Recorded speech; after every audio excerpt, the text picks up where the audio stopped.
Ronald L. Falton, President of the Wilkes Barre branch of the NAACP. I would like to enter into the public record a resolution that was adopted by the Wilkes Barre branch of the NAACP. Resolution reads as follows. Dr. Martin Luther King Jr. Resolution. City of Wilkes Barre's failure to recognize national holiday honoring Dr. Martin Luther King Jr. with a city employee holiday by closing its doors for business. Sponsored by the Wilkes Barre branch number 2306 of the NAACP, adopted February 26, 2014. Whereas the birthday of Martin Luther King Jr. is an American federal holiday marking the birthday of Martin Luther King Jr.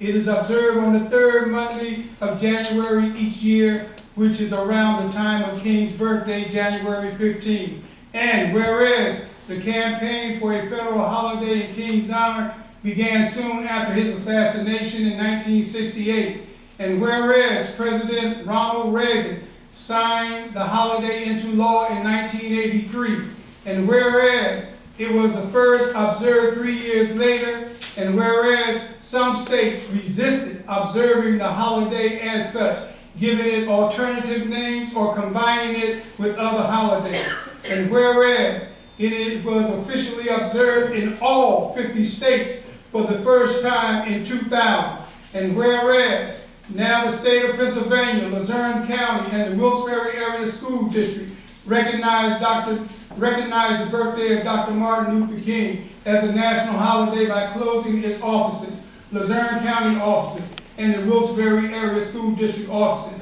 Therefore, be it resolved that the National Association for the Advancement of Colored People will not participate in any program recognizing the observance of Dr. Martin Luther King Jr. held by the city of Wilkes Barre until such time as the city of Wilkes Barre recognized Dr. Martin Luther King Jr.'s birthday as a national holiday by closing its doors. And therefore, be it finally resolved that the Wilkes Barre branch of the NAACP will urge all of its officers, members, youth council, and college chapters to not participate in any city of Wilkes Barre events held on the official day observing Martin Luther King Jr.'s birthday as a national holiday. Hear, hear. Signed by Branch President Ronald L. Falton, Branch Secretary Tony Mathis. I would like to say, why is the holiday surrounded by so much controversy? Why is it the only national holiday not recognized by the city of Wilkes Barre? The NAACP is not in the business of asking unions to choose one holiday over another. Mayor Layton acknowledged at the last council meeting that it would cost taxpayers of the city less than a penny a day. So how does he justify raising property tax by $1 mil?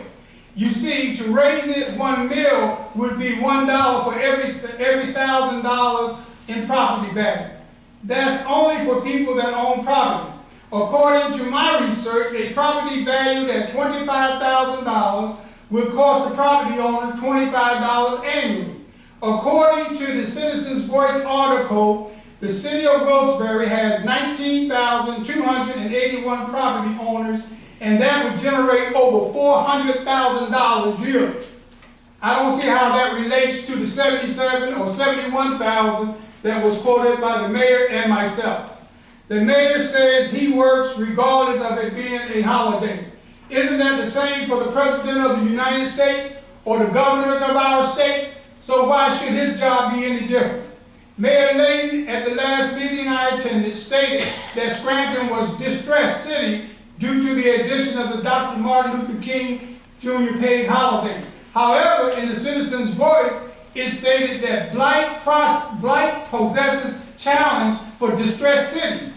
Of the three cities, Wilkes Barre has the highest percentage of vacant housing, with 15.4%, Hazleton with 14.8%, and Scranton with 12.9%. I feel, as a resident of Wilkes Barre, that I'm being discriminated against. Now, I would like to hand these copies to council But it is something that I'm telling you that the NAACP, we're not going to give up. We're going to continue. We're not satisfied. And we won't be satisfied until we see the city of Wilkes Barre add Dr. King as an additional paid holiday. Thank you.